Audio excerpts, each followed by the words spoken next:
Znači, trebalo bi to da nađemo. 90%. Ako ne, onda moram ići učiti. Tamo ti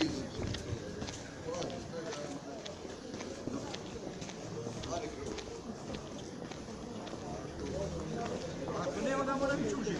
naći.